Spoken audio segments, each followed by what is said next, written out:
This ad-free episode of Let's Talk Midlife Crisis is made possible by our friends at Meaningful Beauty, because feeling confident in your own skin is always in style, even in midlife.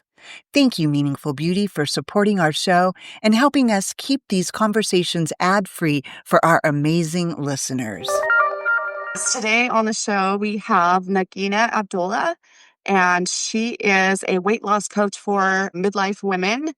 You know, we definitely do a lot of focus on midlife and menopause, and that is one topic that comes up pretty often. And you specifically work in that area of weight loss. Can you tell us a little bit about that?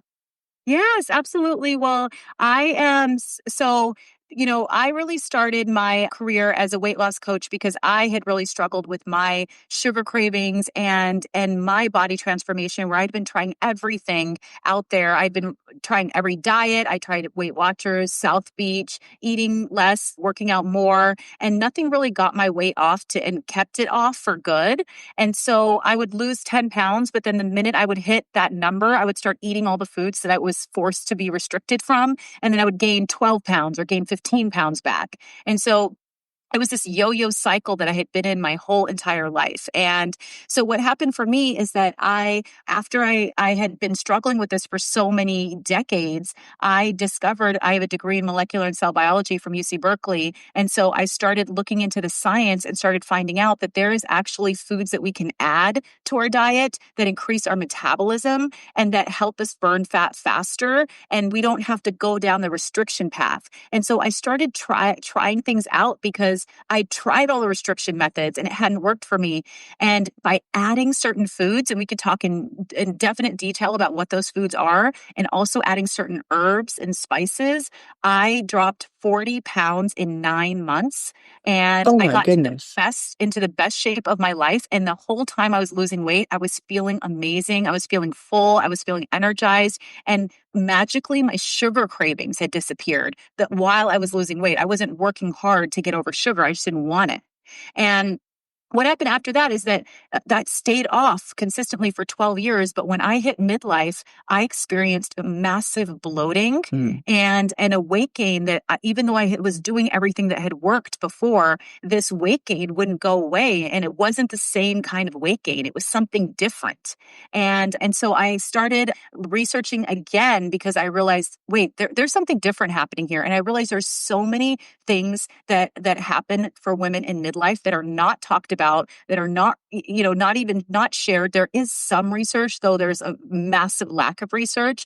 And so I started really getting very, very aggressive about figuring out what was going on with me. And I learned that through decreasing bloating and inflammation and increasing my metabolism even more than I had before, that worked. And so I lost that 20 pounds, but I also gained 6 pounds of muscle. So I actually lost 14 pounds of fat and I gained 6 pounds of muscle, and I got my body back to where it was before. And so through this process, I've learned everything that it takes to really increase metabolism, whether you are, whether you are looking to lose your first 20, 30 pounds, or if you have this extra bloating that happened during midlife. And now I've coached over 1,600 women, because along the way, I realized, oh my gosh, I need to share this with other people. It's not as hard as it has to be, but it's just hard. It's just confusing to know what the steps are. And so it's actually very straightforward once you know what to do. And then the biggest thing is you can live in your best body in midlife.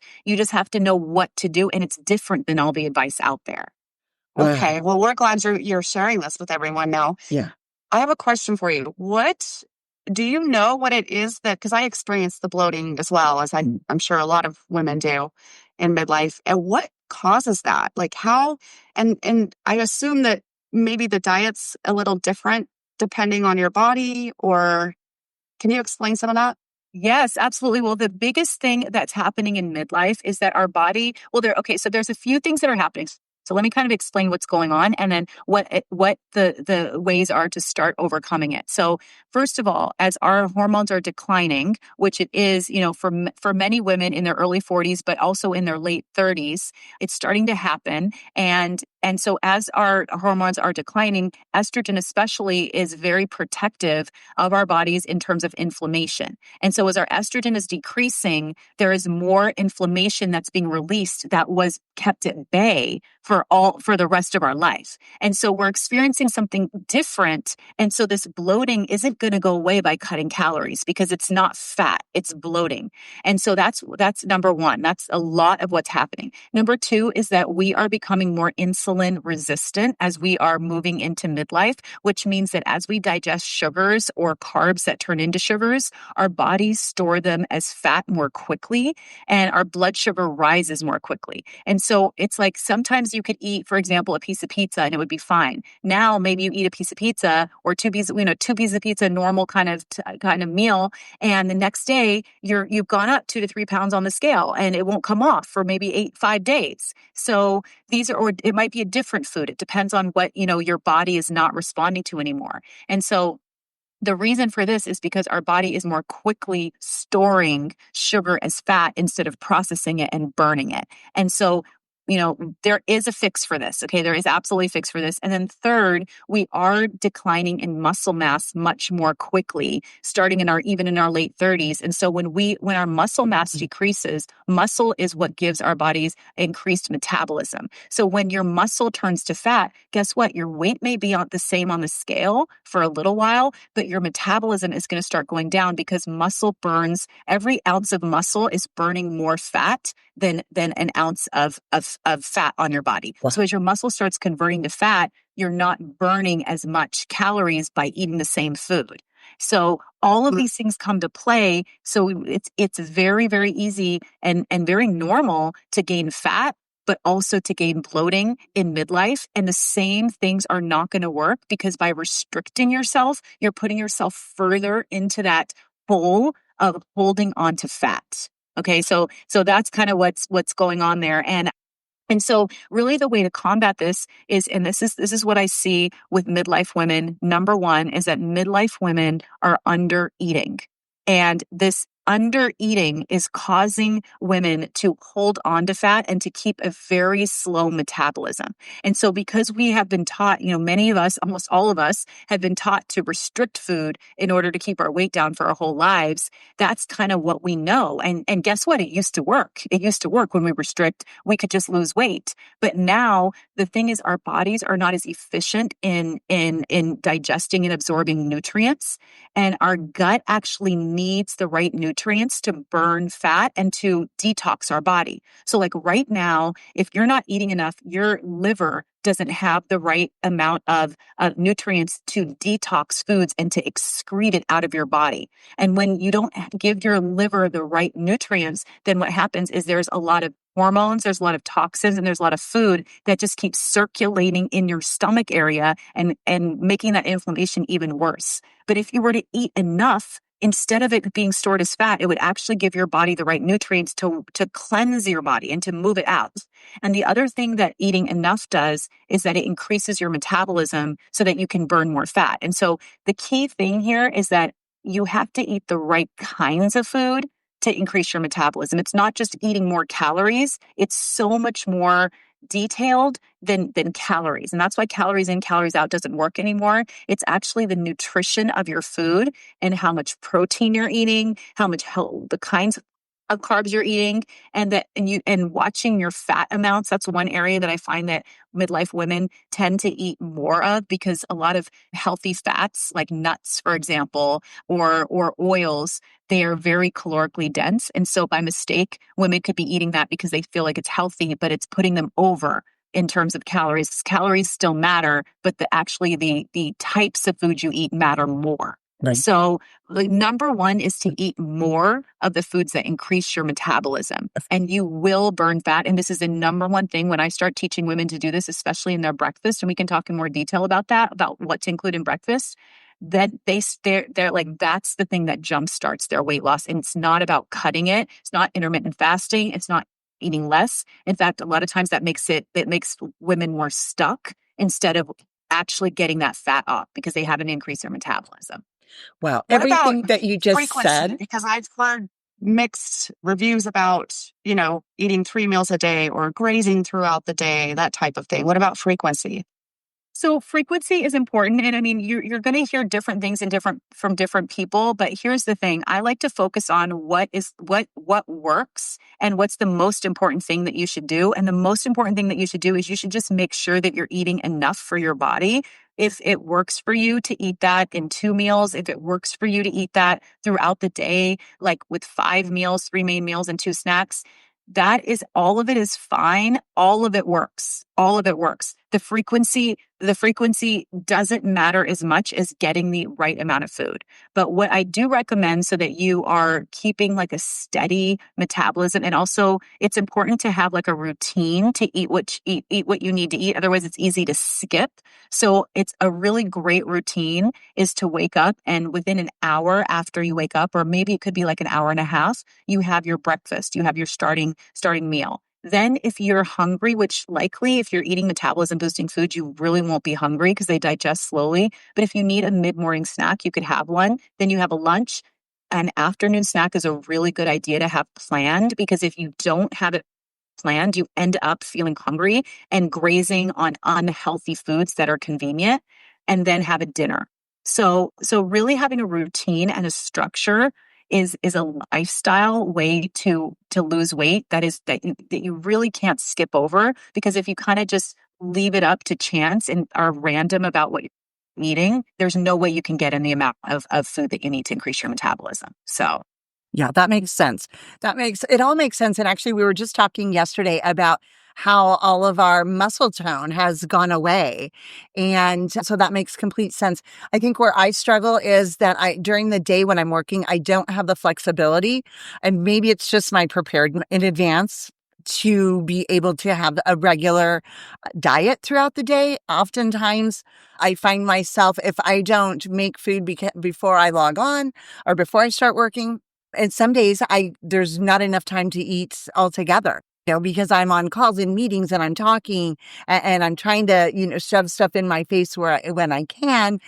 But I think that's where I struggle is, and like I said, I might be not prepared coming to it, not prepared. But other than that, I find it difficult for me to set the boundaries and, the consistency for my meals. Mm-hmm. absolutely. This is definitely something that so many women struggle with, is kind of knowing or understanding what to do, but then actually making it a part of your everyday life and putting yourself first. I mean, a lot of this comes to putting yourself first, which as women, we are putting a lot of other people first, our families, our spouses, other loved ones for much of our life. And so it's really about saying, I need to eat the right food for my body. And this is a priority for me. And there's a few strategies, that I love to share about this, because it doesn't have to be that you're every day scrambling to make fresh food. It could be that you're purchasing certain foods that are already prepared, like frozen chopped veggies, for example, or hard-boiled eggs, or Hummus, and I think it's good for me, but is that something you would recommend? hummus is an option. I would consider it a healthy carb because it has chickpeas in it, but it also has tahini sauce in it, which is higher fat. So it's just like acknowledging that that's in there. And Okay. the main thing about hummus is that I recommend having 2 tablespoons and then being done with it. Because if you eat more than that, you're really going high on your carbs and your fat. Okay. And that's not even a meal. You should be eating those in your meals as well. Right. So, and then the other thing is, like, if you're going to have hummus, have it with greens, like have it with cucumbers, celery, carrots. You don't have to have it with like pita chips or bread, because those are really raising your blood sugar. Got it. So a lot of it is just really knowing, understanding what these qualities of food are. And then also when you have certain foods that are high fat, just understanding the amount that you should be eating. And that's going to cut so much of the stuff that's not working for you.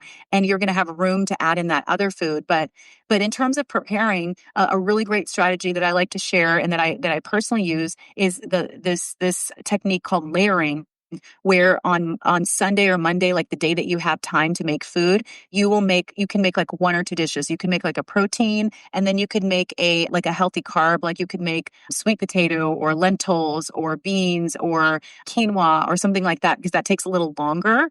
And then during the week, you can just add on, like you could quickly make vegetables, or you could make vegetables and a healthy carb. And then on Tuesday, you could make a protein like fish or chicken or beef, because sometimes that's quicker.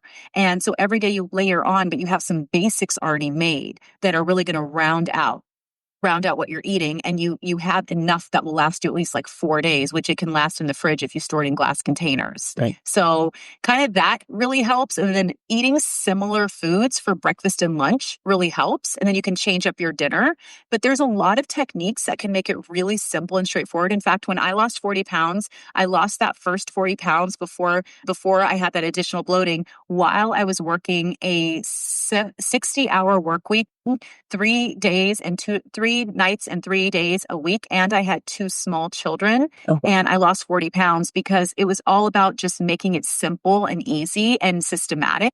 Now that I'm in midlife with teenagers, it's a lot. It's kind of like, it's so much easier, but I have the same habits. So yes. So it can happen, but it's like, just knowing that your goal and saying like, there has to be a way to reach my goal.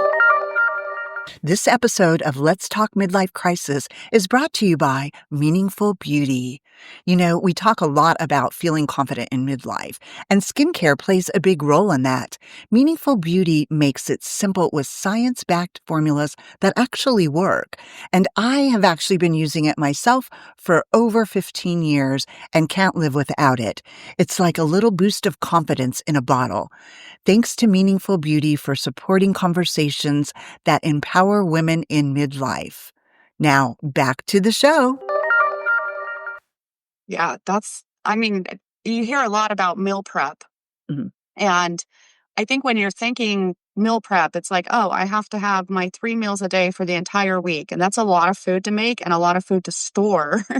So I like your advice to kind of just do the basics for the week, and then you can do the add-ons. That seems a lot easier to me personally. Mm-hmm. Yes, thank you. So can we talk more about metabolism and like why does that slow down so much when we hit this point in our life? And what are the things that you would recommend adding to our diet to help that? Yes. Any tips would be appreciated. So one of the first things, and what happens is like when someone comes to work with us, we take a look at what they're eating right now. And like I said, one of the most common things we see is that most women are under eating, but there's also women that are overeating, but they're overeating on the wrong foods. And those are things that you can like easily guess, like a little too much sugar, a little too much unhealthy carbs. And so what we do is we just like bring that to the right place. We bring that to the right place. And when you start adding the foods I'll share with you right now, you will find that you're not hungry and you don't even have cravings for unhealthier foods. Like you don't really want sugar as much. You can choose it, but you're not thinking about it. And that's a big struggle that a lot of women have, is that they feel like they're either continuously hungry, they can't they can't stop their hunger, or they're so strong, no matter what, they keep coming back. And so the reason for this is because sugar is a language of what it's telling your body is that I need quick energy. I need something now. And what that means is that you didn't give your body the energy in the right way ahead of time. And so your body needs something now. But another way that you could do it is that if you eat enough protein, which is a key food for midlife women, if you eat healthy carbs and veggies as part of every meal, and I'll share my fat burning food framework as well, which is what you eat, the types of food you eat during every meal, that it's very straightforward. Your body will have what it needs, and it won't be craving sugar as long as you eat enough. Because when your body is craving sugar, the thing is, it seems like sugar, but it is actually craving protein. That's what your body wants, because you just didn't give it to it fast enough. And so it needs something that can break down much more quickly. So that's a sign that you're under eating and that you're not eating enough protein if you have uncontrollable sugar cravings. And I'm saying this from somebody, I personally was that person. I thought I had all these stories that I realized later on were stories, but I thought that was born with uncontrollable sugar cravings. I thought that no matter what I did, I would never be able to get rid of it, and that it was easier for everybody else. It was just hard for me. And I really believe these things because I tried everything, but that's because I was trying diets like Weight Watchers, which were telling me to eat smaller portions of processed foods. And I was still hungry because I wasn't eating larger portions of real food that would have kept me full and kept me completely So one of the key things to do to really overcome these cravings and to really start jump starting your metabolism is to start by adding 30 grams of protein to your breakfast. And I'm telling you, most women are not doing this because even though you feel like you might have enough protein, you need a little more, most likely. That seems like a high number. Yeah. 30 grams? Yeah. Pretty Just for breakfast. Yeah. Well, it could seem like it. And once you start doing it, anything less you're gonna realize that you start to feel hungry. So like any day that that I'm not able to have 30 grams of protein, I start to feel the sugar cravings come back immediately. And so it's really a function of what you're giving your body. And it's not just like your genes or who you are, or how you were born with, what you were born with. So 30 grams is really easy to get though. It's really easy. And it's just kind of switching the formula of what you may be eating or just actually eating breakfast because a lot of women are skipping breakfast with the reasoning See of that. okay, with the reasoning that you have that eating less is going to help you lose weight and it's easy to skip breakfast and also sometimes it's easier not to think about breakfast because And I personally, I don't have an appetite in the morning. The thought of eating is not appealing to me. yes, I was going to say That could also be the coffee. So, No, absolutely. If you're having coffee without anything to eat, the coffee is helping to keep you full. But what you're doing is that you're spiking your cortisol or stress hormone, which didn't make a difference before, but it does make a difference in midlife where you have this cortisol, you're increasing your stress hormone, and then your body's like it's retracting and you're not hungry because it's just like it's trying to respond to this increased stress. Like stress can make you not hungry. But the thing also is because you haven't been eating, your metabolism is slower. And once you start eating, you actually start to get hungry. So it's like you have to actually start taking the actions of feeding your body. And then believe me, seeing the result of losing weight, it's like magical. And it's very, very surprising because we almost can't believe by eating more, we're going to lose weight. But at midlife, I'm telling you, it changes. Everything changes. And if you're not eating enough, you'll just be staying at the same weight. So if you are somebody that is staying at the same weight and you're trying to eat less, well, you actually have to learn the new strategies of midlife women, and it's to eat the right foods more. So that if you start to do a 30-gram protein breakfast, you're going to see your metabolism is going to get activated. And so some examples of how to get that in the morning is to have, so first of all, one egg is only 6 grams of protein. Okay. So for people that are having 2 eggs, which is a very normal breakfast, that's only 12 grams of protein.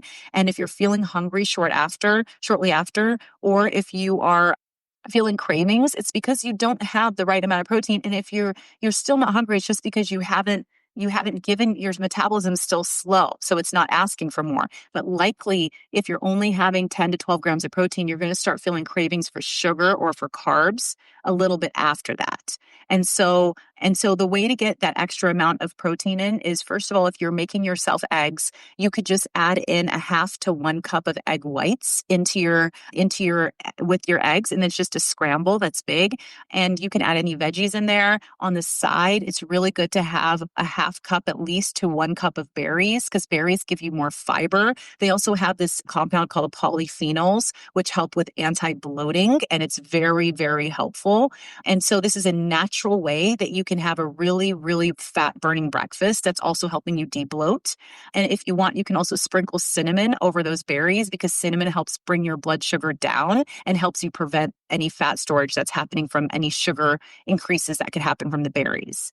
So it's like a scramble, but it's just a high protein scramble. Okay. And then another thing you could do if you feel like, oh my gosh, that's a lot of eggs, is that you could do 2 eggs and you could do Greek yogurt. And so Greek yogurt, there's so many Greek yogurts out there that are 20 grams of protein now, or even 25 grams of protein. So if you go over 30, it's actually better. So don't worry if you're going over 30. So 1 Greek yogurt, 2 eggs, you can make those hard-boiled eggs that you purchase if you want something quick and easy and it's already peeled. So you just grab it and go and then have those berries on the side or have a small apple or a half a pear or something like that because that's going to keep your sugar intake at the right amount. But you're going to have fiber. So you're getting a mix of protein, you're getting a mix of fiber, and you also have healthy fats from those eggs. And all of those things are keeping you satiated and full. So you're not going to feel cravings. And then likely the next time you're hungry is going to be at lunch. And so this adding this amount of protein in the morning, it is going to activate your metabolism. And I'm telling you, your body needs these amino acids to start maintaining and even rebuilding your muscle mass that's decreasing. I have so many women that are not even working out yet, because a lot of times when you want to lose weight, you might not have energy to work out. So just simply by adding protein, their muscle mass is increasing and their body fat is decreasing. And so this is actual science. It completely works. And you're also feeding your body what it needs. Like sometimes when you start eating like this, it feels like you're giving your body a hug, because instead of depriving and restricting yourself, you're giving to your body. You're taking care of yourself, and you can feel that there's something right about it when you're eating these foods. So those are some examples. Another thing that you could do in the morning is you could have a protein smoothie. I was going to ask about that. I'm the smoothie girl. Yeah. Oh, Yeah. awesome. Yeah. Awesome. Oh, that's so good. Yes. Well, one of the favorite smoothies that my clients love is to have you have either water or non-dairy milk, like almond milk. If you're having oat milk, I recommend just having half a cup, like 4 ounces, and then having the rest be water, because there is high sugar and high carbs in oat milk. And that's something that we all need to look into, because we keep hearing about these things, but it's not necessarily helping us with weight loss. But if you have 4 ounces or half a cup, that's going to be okay. And then, or you could have a full cup of almond milk, a full cup of water, and then you add in strawberries, like a cup of strawberries, which are going to be really great for those polyphenols as well as the fiber. If you can add a cup of spinach, that's going to give you so many antioxidants, and it's going to give you a full serving of veggies, which is amazing. And you cannot taste it with the other things I'll tell you about. Then you add a scoop of protein powder, which is excellent to have 1 scoop of protein powder a day. And that's going to be like 25 to 30 grams of protein in that. And if you don't have protein powder or don't want to use protein powder, you can use Greek yogurt as a replacement. Okay. And then add in what I call my secret ingredient, which is flax seeds. So add in 2 tablespoons of flax seeds, because that really increases your fiber. Fiber keeps you full, but fiber is so important for midlife women, because we're pushing food out of our gut and we're helping to expel those things that I was telling you about. Fiber is also one of the key aspects to longevity. And so fiber and having a high fiber diet is one of the very important things that will help a woman in midlife have like the best body ever, because you're just pushing food out. And so using that flaxseed, if you want, you can use chia seed instead. Chia seed just a little higher in carbs, that's all. Carbs are not bad, but we just don't want to increase your blood sugar too much. That's the only reason I'm mentioning that. And then you blend that all together. And if you want, you can add in 3 to 6 sprigs of mint. Like you can muddle it and add it in. And mint is a natural herb that helps you decrease overeating and helps you decrease sugar cravings. So I call this my strawberry mint morning metabolism boosting smoothie. And it is delicious. And you'll start to crave this. And that's going to quickly give you 30 grams of protein. All you do is just add everything in, drink it, and you're done. Yeah. So see, it is very easy. There's a lot of ways, but it's just kind of thinking differently versus thinking about, some of the more common breakfast foods, like maybe like a half a bagel or like toast with butter or like just a piece of fruit. Instead of thinking about it like that, thinking of it like, let me add my protein in the morning, get my metabolism going. And it's better to eat breakfast than to skip breakfast, and kind of changing your mindset around what our body actually needs, because we need to feel nourished and we need to take care of our bodies in midlife versus restricting. It just no longer works. And I know I tried it before I found all these things. I know so many women we've tried to restrict, and when it stops working, it's just about finding the right thing for you at this time of life. Now, how can our listeners reach out to you to get more information? Oh, thank you so much. Well, I'm so excited because I'm actually having a live 5-day workshop, which is called Midlife Belly Relief, a 5-day bloat busting workshop. And at this workshop, I'm going to be live every day, and it's free. I'm going to be sharing information and transformation on what to add to your breakfast, how to have your lunches, how to have your dinners, how the mindsets that are really game changing. And what we're going to do is you're going to release inflammation and reclaim your waistline during this time. And so it starts on September 29th, and you can grab your spot by going to masalabody.com/debloat. And I know we'll put that link probably Yep. in the We'll show put notes, it right? everything in our show notes. Yes. Oh, perfect. So that will be great. You can sign up for that, and I'll see you every day live. And there's also going to be replays if you can't make it live, but it is more than you will find in a lot of paid programs, all the things that I'm going to teach. And then I also would love to share my sweet spice cheat sheet where I share the spice that is in your kitchen cabinet that helps to lower blood sugar and curb sugar cravings.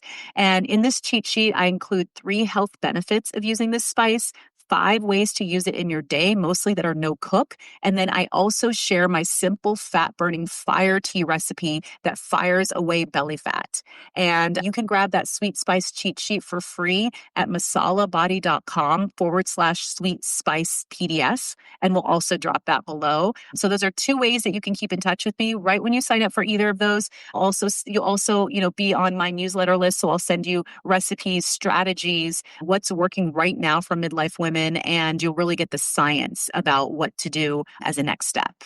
I love it. Wow, thank you. I love it. Thank you so much for being on our show today. It's been a great pleasure. And the fact that it's free is just super exciting. And I know that a lot of our listeners will benefit from what you're offering. Oh, yes. Yeah, Thank absolutely. you so much. Thank you. It was so great to be here with you both. Thank you, Thank Nagina. you. Well, that wraps it up for today. Thanks for joining us on Let's Talk Midlife Crisis. We hope you got some laughs, a little inspiration, and maybe a few new ideas. If you loved today's episode, hit that subscribe button so you'll never miss an episode. And hey, share the love. Send this episode to a friend who could use a good laugh and some midlife wisdom. Connect with us on social media at Let's Talk Midlife Crisis and let us know what's on your mind. We love hearing from you.